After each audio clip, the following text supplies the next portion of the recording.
या देवी सर्वभूतेषु मक्कात्यायनी रूपेण संस्थिता नमस्तस्यै नमस्तस्यै नमस्तस्यै नमो नमः।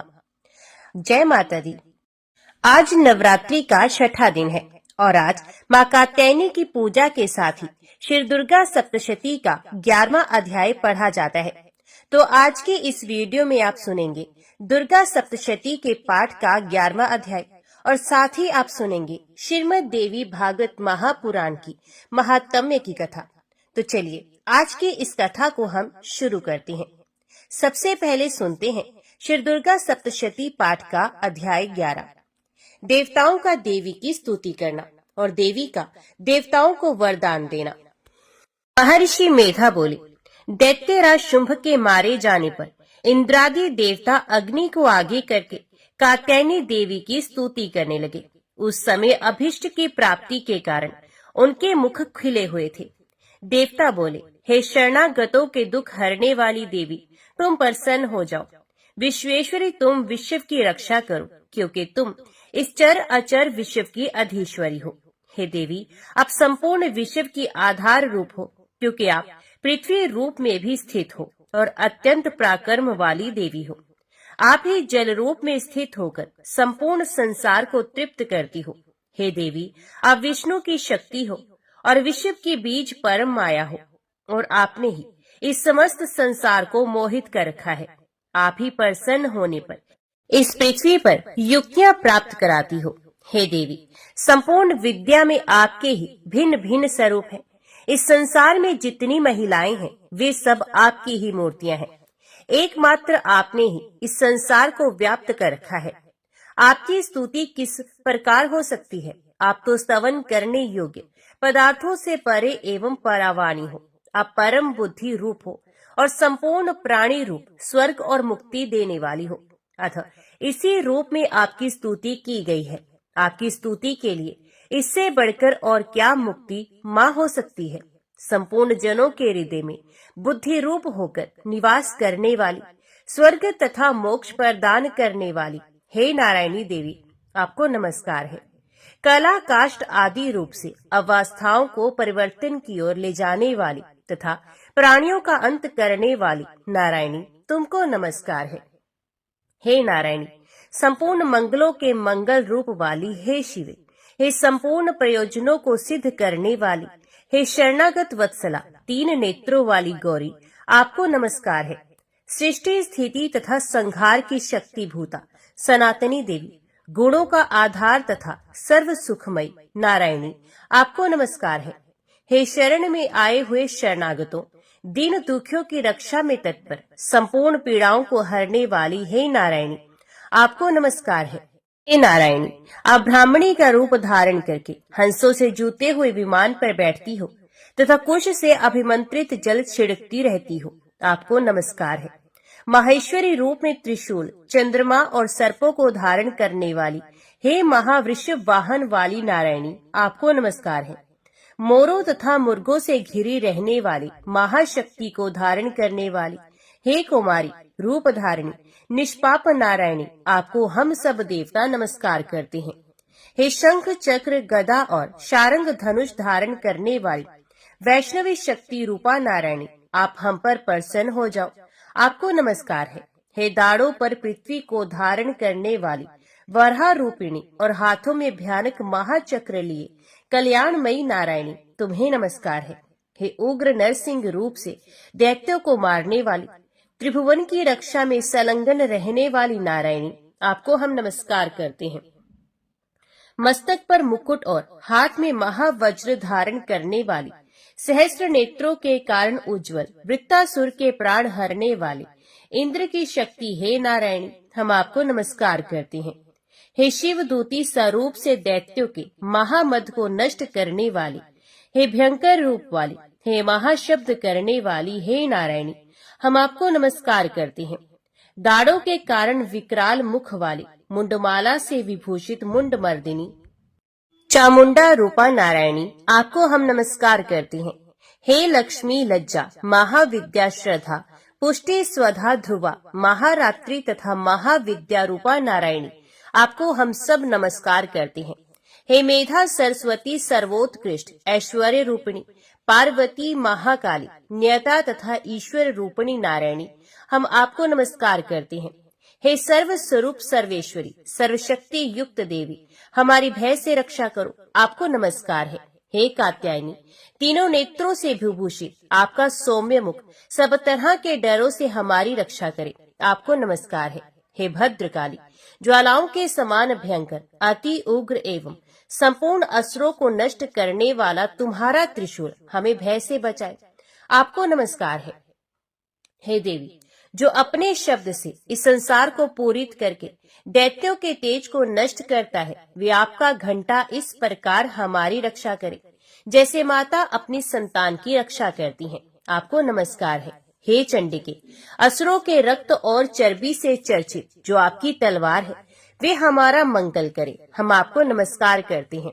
हे देवी, जब आप प्रसन्न होती हो तो संपूर्ण रोगों को नष्ट कर देती हो, अब जब आप रुष्ट हो जाती हो तो संपूर्ण वांछित कामनाओं को नष्ट करती हो, और जो प्राणी शरण में आते हैं उन पर कभी विपत्ति नहीं आती, बल्कि तुम्हारी शरण में आए हुए मनुष्य दूसरों को आश्रय देने योग्य हो जाते हैं। अनेक रूपों से बहुत प्रकार के स्वरूपों को धारण करके इन धर्मद्रोही असुरों का आपने कई बार संहार किया है, वे तुम्हारे सिवा और कौन कर सकता था। चतुर्दश विधान, षट शास्त्र और चारों वेद तुम्हारे ही प्रकाश से प्रकाशित हैं, उनमें आपका ही वर्णन है, तथा आपको छोड़कर दूसरी कौन सी शक्ति है जो इस विश्व को अज्ञान में घोर अंधकार से परिपूर्ण ममता रूपी गड्ढे में निरंतर भटका रही है। जहाँ राक्षस विषैले सर्प लुटेरों की सेना हो, जहाँ दावानल हो, वहाँ और समुद्र के बीच में भी तुम साथ रहकर इस विश्व की रक्षा करती हो। हे विश्वेश्वरी, तुम विश्व का पालन करने वाली विश्व रूपा हो, इसलिए संपूर्ण संसार को धारण करती हो। इसलिए ब्रह्मा विष्णु महेश की भी वंदनीय हो। जो भक्ति पूर्वक तुमको नमस्कार करते हैं, वे विश्व को आश्रय देने वाले बन जाते हैं। हे देवी, आप प्रसन्न हो और असुरों को मारकर जिस प्रकार आपने हमारी रक्षा की है, ऐसे ही हमारे शत्रुओं से सदा हमारी रक्षा करती रहो। संपूर्ण संसार के पाप नष्ट कर दो और उत्पात एवं पापों तथा उनके फलस्वरूप होने वाली महामारी आदि बड़े बड़े उपद्रवों को भी शीघ्र ही दूर कर दो। विश्व की पीड़ा हरने वाली देवी, शरण में पड़े हुए मनुष्यों पर प्रसन्न हो जाओ। त्रिलोक निवासियों की पूजनीय परमेश्वरी, हम लोगों को वरदान दो। देवी ने प्रसन्न होकर देवताओं से कहा, मैं तुम्हें वरदान देना चाहती हूँ, आपकी जो इच्छा हो वे वर मांग लो। विश्व के उपकार हेतु मैं उसे तुम्हें अवश्य दूंगी। देवताओं ने कहा, हे सर्वेश्वरी, त्रिलोकी के निवासियों की समस्त पीड़ाओं को तुम इसी प्रकार हरती रहो और हमारे शत्रुओं को इसी प्रकार नष्ट करती रहो। देवी ने कहा, वैवस्वत मनवंतर के 28वें युग में 2 और महाअसुर शुंभ और निशुंभ पैदा होंगे। उस समय मैं नंद गोप के घर में यशोदा के गर्भ से उत्पन्न होकर विंध्याचल पर्वत पर शुंभ और निशुंभ का वध करूंगी। फिर अत्यंत भयंकर रूप से पृथ्वी पर अवतार लेकर मैं वैप्रचित्ति नामक दानवों का विनाश करूंगी।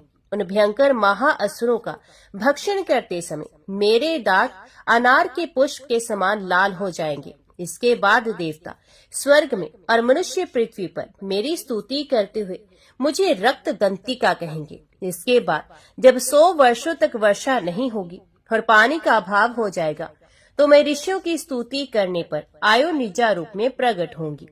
तब अपने 100 नेत्रों से ऋषियों की ओर देखूंगी। तब मनुष्य शताक्षी नाम से मेरा कीर्तन करेंगे। उसी समय मैं अपने शरीर से उत्पन्न हुए प्राणों की रक्षा करने वाले शाकों द्वारा सब प्राणियों का पालन करूंगी, और जब तक वर्षा नहीं होगी तब तक वे शाक ही सबके प्राणों की रक्षा करेंगे। तब इस पृथ्वी पर शाकुंभरी के नाम से विख्यात होंगी, और इसी अवतार में मैं दुर्गम नामक महाअसुर का वध करूंगी। दुर्गम का वध करने के कारण मेरा नाम दुर्गा देवी प्रसिद्ध होगा। फिर मैं भयानक रूप धारण कर हिमालय निवासी ऋषियों महर्षियों की रक्षा करूंगी। उस समय मैं असुरों का भक्षण करूंगी। मुनिगण नम्रता के साथ मेरी प्रार्थना करेंगे। इस प्रकार भविष्य में मेरा नाम भीमा देवी प्रसिद्ध होगा। जिस समय अरुण नामक असुर त्रिलोकी में भयंकर उपद्रव करेगा, उस समय मैं असंख्य भौरों का रूप धारण कर त्रिलोकी के हित के लिए महाअसुर अरुण का वध करूंगी। तब संसार में मेरा नाम भ्रामरी प्रसिद्ध होगा। इस प्रकार जब जब विश्व में दानवों का उत्पात पड़ेगा, मैं उस समय अवतार लेकर असुरों का संहार करूंगी।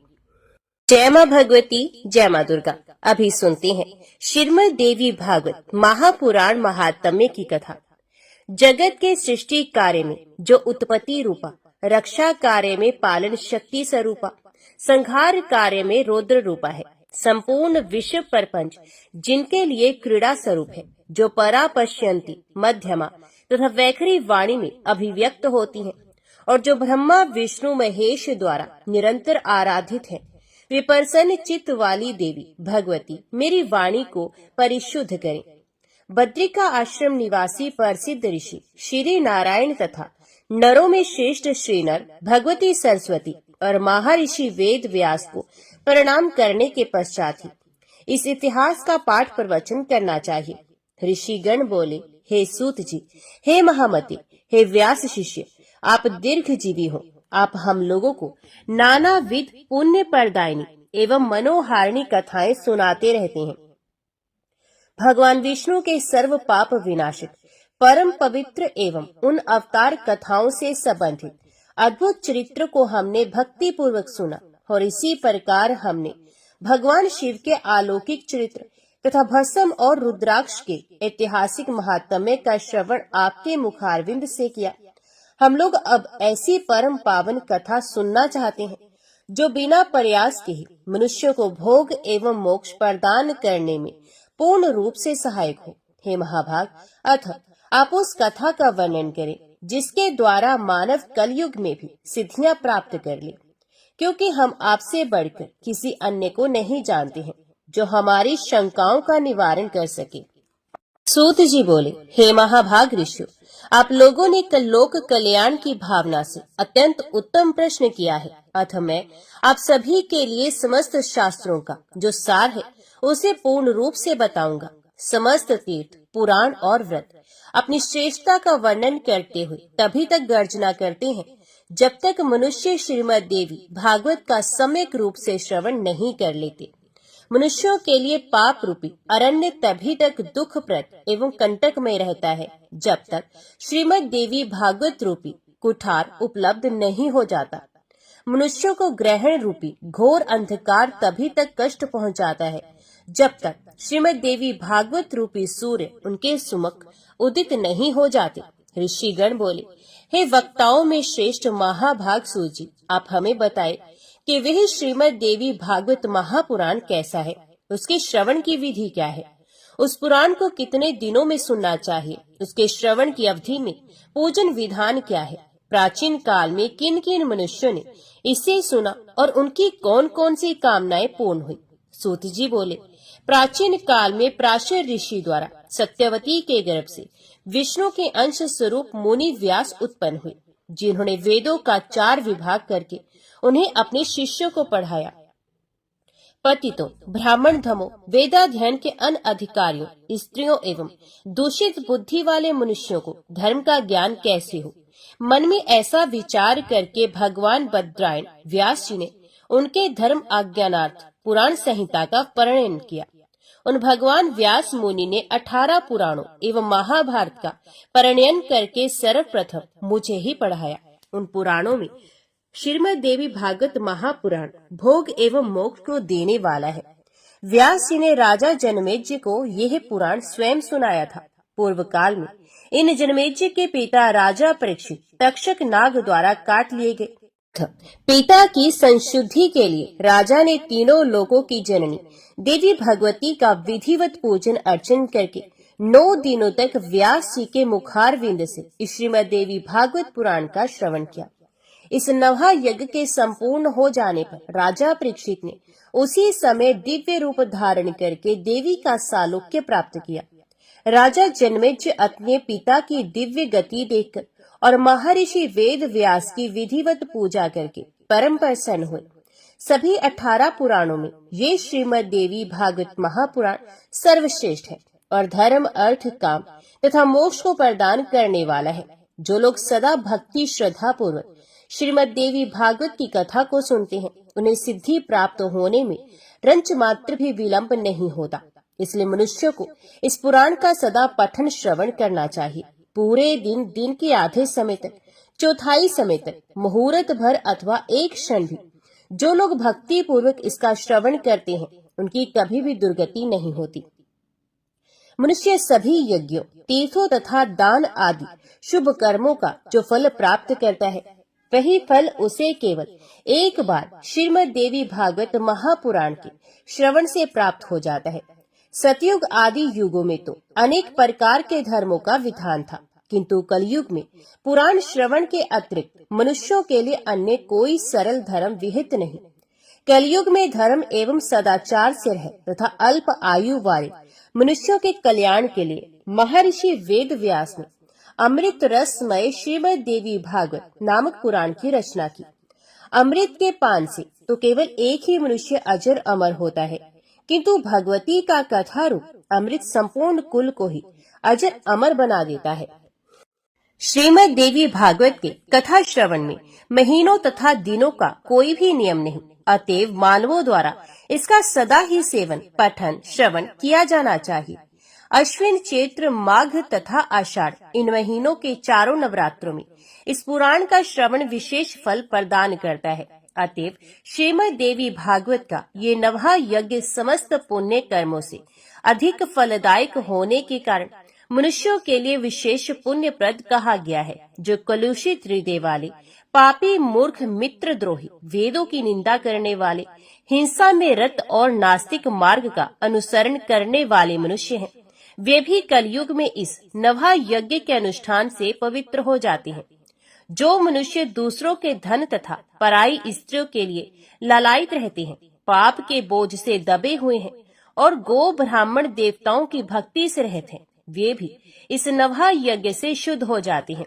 जो फल कठिन तपस्याओं, व्रतों, तीर्थ सेवन, अनेक विध दान, नेमों, यज्ञों, हवन एवं जप आदि के करने से प्राप्त नहीं होता है, वे फल मनुष्यों को श्रीमद् देवी भागवत के नवहा यज्ञ से प्राप्त हो जाता है।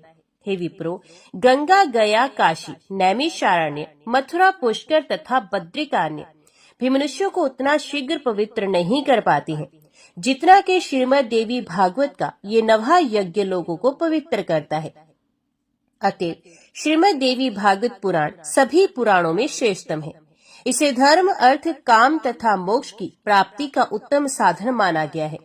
जो अश्विन महीने के शुक्ल पक्ष में सूर्य के कन्या राशि में पहुंचने पर महाअष्टमी तिथि को स्वर्ण सिंहासन पर स्थित देवी के प्रीति पर श्रीमद् देवी भागवत ग्रंथ का पूजन करके उसे किसी योग्य ब्राह्मण को श्रद्धा पूर्वक देता है, वे देवी के परम पद को प्राप्त करता है। जो मनुष्य प्रतिदिन श्रीमद् देवी भागवत पुराण के एक अथवा आधे श्लोक का भी भक्ति पूर्वक पाठ करता है, वे जगदम्बा का कृपा पात्र हो जाता है। महामारी से उत्पन्न उपद्रवों के भीषण भय तथा समस्त प्रकार के उत्पात इस श्रीमद् देवी भागवत महापुराण के श्रवण मात्र से ही नष्ट हो जाते हैं। बाल ग्रह, सकंद ग्रह, सकंद परस्मा, शकुनी, रेवती, पूतना, अंधपूतना, शीतपूतना, मुखमंडिका और नैगमेश तथा भूत प्रेत आदि से उत्पन्न भय इस श्रीमद् देवी भागवत पुराण के श्रवण से बहुत दूर से ही भाग जाते हैं। जो व्यक्ति भक्ति भाव से देवी के इस भागवत पुराण का पाठ अथवा श्रवण करता है, वे धर्म, अर्थ, काम और मोक्ष प्राप्त कर लेता है। इस श्रीमद् देवी भागवत पुराण के श्रवण से वसुदेव जी परसेन को खोजने के लिए गए हुए और बहुत समय तक ना लौटे हुए अपने प्रिय पुत्र श्री कृष्ण को प्राप्त करके प्रसन्न हुए। जो मनुष्य भक्ति पूर्वक इस श्रीमद् देवी भागवत पुराण की कथा को पढ़ता है तथा इसका श्रवण करता है, वे भोग तथा मोक्ष दोनों प्राप्त कर लेता है। अमृत स्वरूप इस श्रीमद् देवी भागवत के श्रवण से पुत्रहीन मनुष्य पुत्रवान हो जाता है, दरिद्र व्यक्ति धन से संपन्न हो जाता है तथा रोगग्रस्त मनुष्य रोग से मुक्त हो जाता है। वंध्या स्त्री, एक संतान वाली स्त्री अथवा वह स्त्री जिसकी संतान पैदा होकर मर जाती हो, वे भी श्रीमद् देवी भागवत पुराण सुनकर दीर्घ आयु वाला पुत्र प्राप्त करती है। जिस घर में नित्य श्रीमद् देवी भागवत पुराण का पूजन किया जाता है, वह घर तीर्थ स्वरूप हो जाता है तथा उसमें निवास करने वाले लोगों के पापों का नाश हो जाता है। जो मनुष्य अष्टमी, नवमी अथवा चतुर्दशी तिथियों को श्रद्धा पूर्वक इससे पढ़ता या सुनता है, वे परम सिद्धि को प्राप्त करता है। इस श्रीमद् देवी भागवत महापुराण का पाठ करने वाला ब्राह्मण वेद वेत्ताओं में अग्रगण्य हो जाता है, क्षत्रिय राजा हो जाता है, वैश्य धन संपत्ता से संपन्न हो जाता है और शूद्र भी इसके श्रवण मात्र से अपने कुल बंधु बांधवों के बीच श्रेष्ठता प्राप्त कर लेता है। जय माँ भगवती, जय माँ दुर्गा। जन्मेजय बोले, जिन है क्षत्रियों ने ब्रह्म हत्या की, लेश मात्र भी चिंता ना करके भृगुवंशी ब्राह्मणों का वध कर दिया, वे किसके कुल में उत्पन्न हुए थे? हे पितामह, उनके वैर का क्या कारण था, आप मुझे बताइए। श्रेष्ठ जन किसी कारण विशेष के बिना क्रोध कैसे कर सकते हैं? अपने ही पुरोहितों के साथ उनकी शत्रुता किस लिए हो गई? उन शत्रुओं की उस शत्रुता के पीछे कोई महान कारण रहा होगा, अन्यथा पाप से भयभीत रहने वाले वे पराक्रमी क्षत्रिय निरपराध एवं पूजनीय ब्राह्मणों की हत्या क्यों करते? ऐसा कौन श्रेष्ठ क्षत्रिय होगा जो अल्प अपराध के कारण ब्राह्मणों का वध करेगा? मुझे तो इस विषय में महान शंका हो रही है, इसका कारण बताने की कृपा कीजिए। तब राजा जन्मेजय के इस प्रकार पूछने पर सत्यवती नंदन व्यास जी परम प्रसन्न हुए और मन में उस वृत्तांत का स्मरण करके कहने लगे, हे जन्मेजय, मेरे द्वारा पूर्व काल में समय प्रकार से ज्ञात क्षत्रियों से संबंध रखने वाली इस आश्चर्यजनक प्राचीन कथा को आप सुनिए। कार्तवीर्य नामक एक हैह्य वंशी राजा हो चुके हैं। सदा धर्म में तत्पर रहने वाले उन बलवान राजा की 1000 भुजाएं थी। वे सहस्त्र अर्जुन भी कहे जाते थे। वे भगवान विष्णु के अवतार स्वरूप दत्तात्रेय के शिष्य, भगवती के उपासक, परम सिद्ध, सब कुछ देने में समर्थ तथा भृगुवंशी ब्राह्मणों के यजमान थे। वे यज्ञ करने वाले, धर्मनिष्ठ तथा सदैव दान देने में रुचि रखने वाले थे। उन्होंने अनेक यज्ञ करके अपनी विपुल संपदा भृगुवंशी ब्राह्मणों को दान कर दी थी। राजा के द्वारा दिए गए दान से वे भृगुवंशी ब्राह्मण बड़े धनी हो गए। घोड़े तथा रत्न आदि संपदा से युक्त हो जाने के कारण जगत में वे अति प्रसिद्ध हो गए। नृपश्रेष्ठ कार्तवीर्य अर्जुन के दीर्घकाल तक राज्य करने के पश्चात उनके स्वर्ग चले जाने पर हैहवंशी क्षत्रिय धनहीन हो गए। हे राजन, किसी समय है क्षत्रियों को कार्य विशेष के लिए धन की आवश्यकता पड़ गई। तब वे धन मांगने की इच्छा से भृगुवंशी ब्राह्मणों के पास गए। उन क्षत्रियों ने अत्यधिक विनम्रता पूर्वक उन ब्राह्मणों से धन की याचना की, किंतु लोभ के वशीभूत उन ब्राह्मणों ने कुछ भी नहीं दिया और बार बार कहते रहे, मेरे पास नहीं है, मेरे पास नहीं है। हैहवंशी क्षत्रियों से भयभीत होकर कुछ भृगुवंशी ब्राह्मणों ने अपनी प्रचुर संपत्ति जमीन में गाड़ दी और कुछ ने अन्य ब्राह्मणों को दे दी। भयाक्रांत तथा लोभ के वशीभूत वे सभी भृगुवंशी ब्राह्मण अपना अपना धन स्थानांतरित करके अपने अपने आश्रम छोड़कर अन्यत्र चले गए। अपने यजमानों को दुखित देखकर भी लोभ से विमोहित ब्राह्मणों ने उन्हें कुछ भी नहीं दिया। उन सभी ने भागकर पर्वत की गुफाओं का आश्रय ग्रहण किया। हे तात, तत्पश्चात कष्ट झेल रहे अनेक हैह्य क्षत्रिय प्रमुख विशेष कार्यवश द्रव्य प्राप्ति के लिए भृगुवंशी ब्राह्मणों के आश्रम पर पहुंचे। अपने अपने आश्रम को सुनसान छोड़कर भृगुवंशी ब्राह्मणों को बाहर गया हुआ देखकर वे हैह्य क्षत्रिय धन के लिए वहां की जमीन खोदने लगे। तत्पश्चात किसी ब्राह्मण के घर में जमीन खोद रहे किसी क्षत्रिय ने कुछ पाया। अपरिश्रम के कारण क्षणिक आए सभी क्षत्रियों ने उस धन को देख लिया। उस समय से जहां जहां भी पता चलता वे जमीन खोदकर समस्त धन ले लेते थे। धन के लोभ से आसपास रहने वाले ब्राह्मणों के घरों को खोदने पर उन क्षत्रियों को पर्याप्त धन दिखलाई पड़ा। इस पर सभी ब्राह्मण रोने चिल्लाने लगे और भयभीत होकर क्षत्रियों के शरणागत हो गए। बार बार खोजते रहने पर उन ब्राह्मणों के घर से प्राय सभी धन निकल चुका था। फिर भी वे क्षत्रिय उन शरणागत ब्राह्मणों पर कोप करके बाणों से प्रहार करते रहे।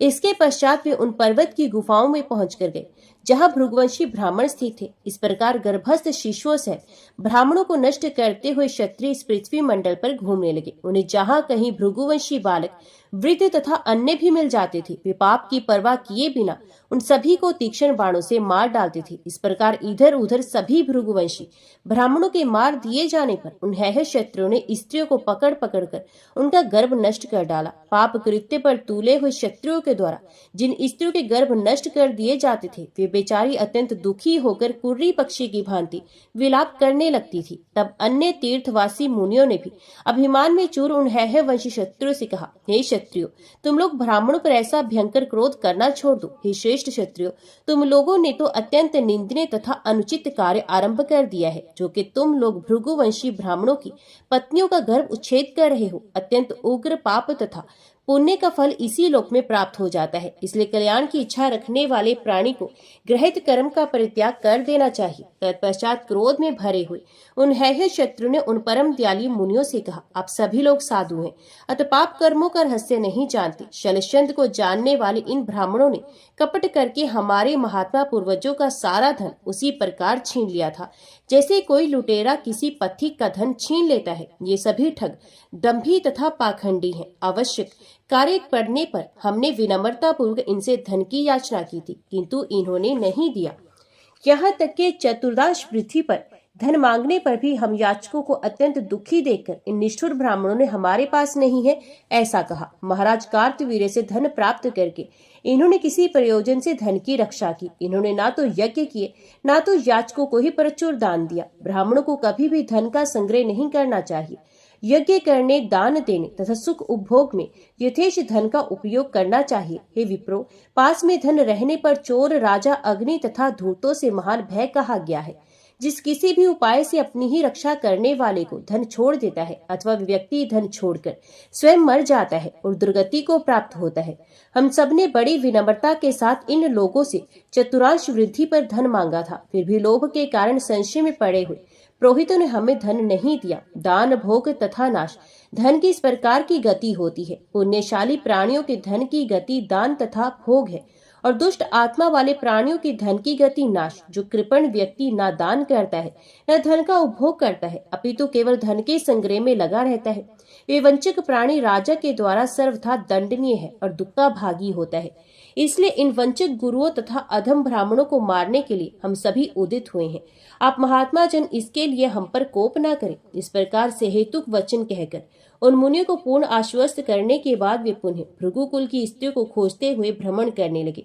भ्यार्त तथा अत्यंत कृश शरीर वाली भृगुवंशीय पत्नियां हिमवान पर्वत पर रोती तथा कामती हुई पहुंची। इस प्रकार धन लोलुप तथा पाप कर्मों से अभिभूत हैयों ने उन ब्राह्मणों को बहुत पीड़ित किया तथा उनका संहार किया।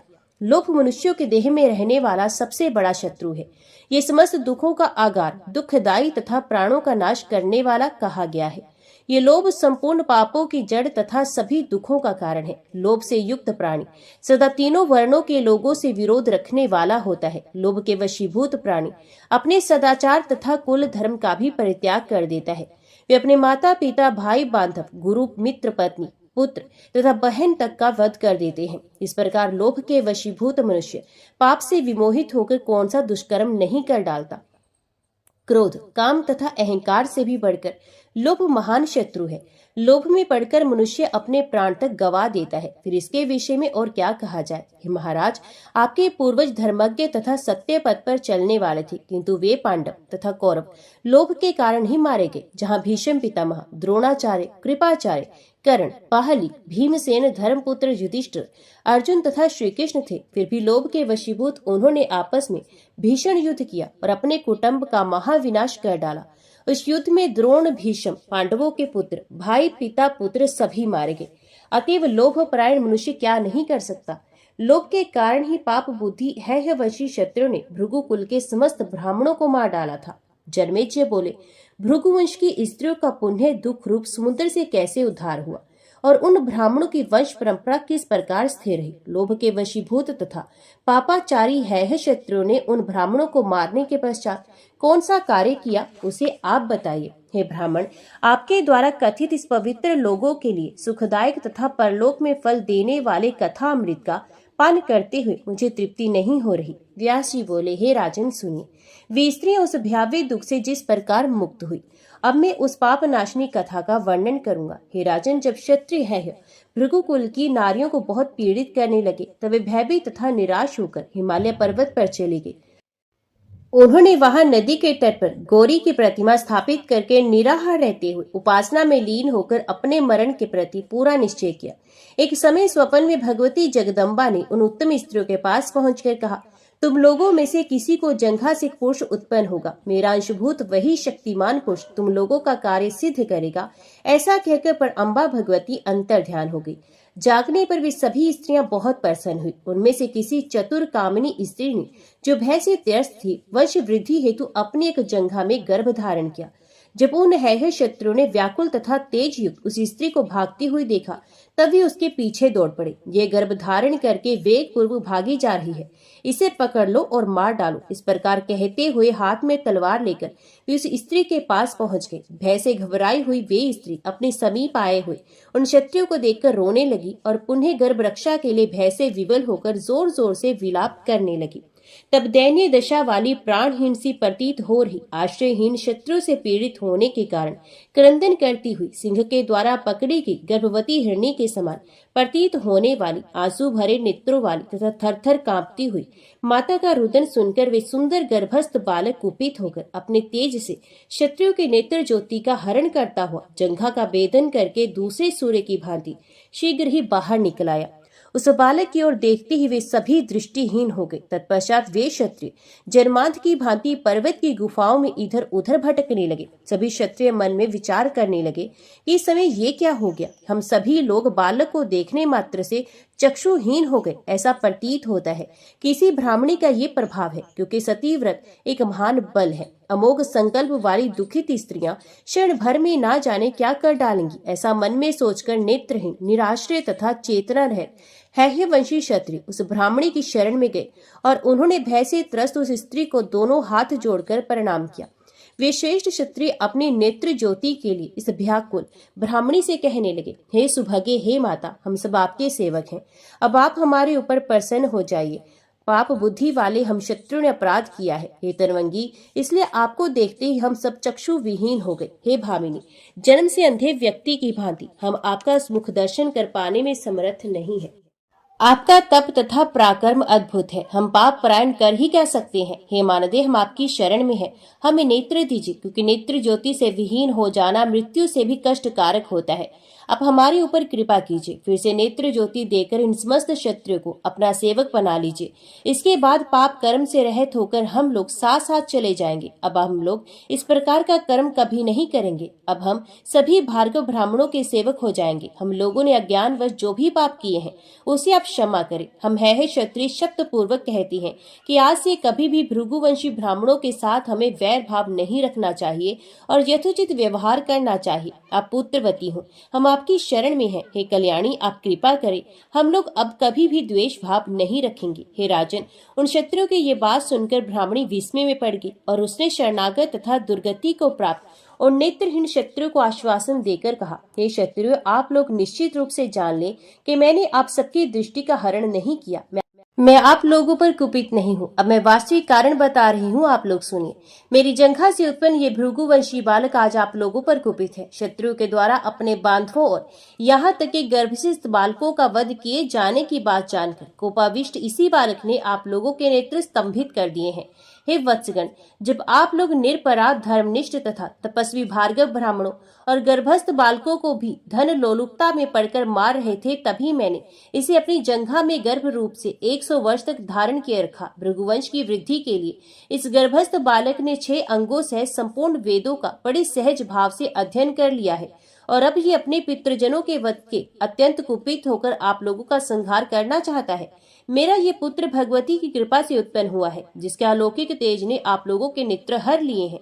अतएव आप लोग इसी समय मेरी जंघा से उत्पन्न इस बालक से विनम्रता पूर्वक याचना कीजिए। चरणों में गिरने से प्रसन्न होकर ये बालक आप लोगों की नेत्र ज्योति मुक्त कर देगा। उस ब्राह्मणी का वचन सुनकर हैहो ने जंघा से उत्पन्न बालक रूप मुनि श्रेष्ठ को प्रणाम किया और वे विनय से युक्त होकर उसकी स्तुति करने लगे। तत्पश्चात प्रसन्न होकर उस बालक ने उन नेत्रहीन शत्रुओं से कहा, हे राजाओं, अब तुम लोग मेरी कही हुई बात पर विश्वास करके अपने घर लौट जाओ। देव ने जो विधान सुनिश्चित कर दिए हैं वे अवश्य होकर रहते हैं। ज्ञानी व्यक्ति को इस विषय में चिंता नहीं करनी चाहिए। सभी ऋषिगण पूर्व की भांति सुख प्राप्त करें तथा सभी क्षत्रिय अब क्रोध रहित होकर सुखपूर्वक अपने अपने घरों के लिए प्रस्थान करें। इस प्रकार उसके कहने पर उन हैहयवशी क्षत्रियों की दृष्टि प्राप्त हो गई और वे औरव उस बालक से आज्ञा लेकर आनंद पूर्वक अपने अपने घर चले गए। ये ब्राह्मणी भी उस तेजस्वी तथा अलौकिक बालक को लेकर अपने आश्रम चली आई। और बड़ी सावधानी पूर्वक उसका पालन पोषण करने लगी। हे राजन, इस प्रकार भृगु वंश के विनाश तथा लोभ के वशीभूत है क्षत्रिय जो पाप कर्म किया था उसके विषय में मैंने आपसे कहा। जय मां भगवती, जय मां दुर्गा।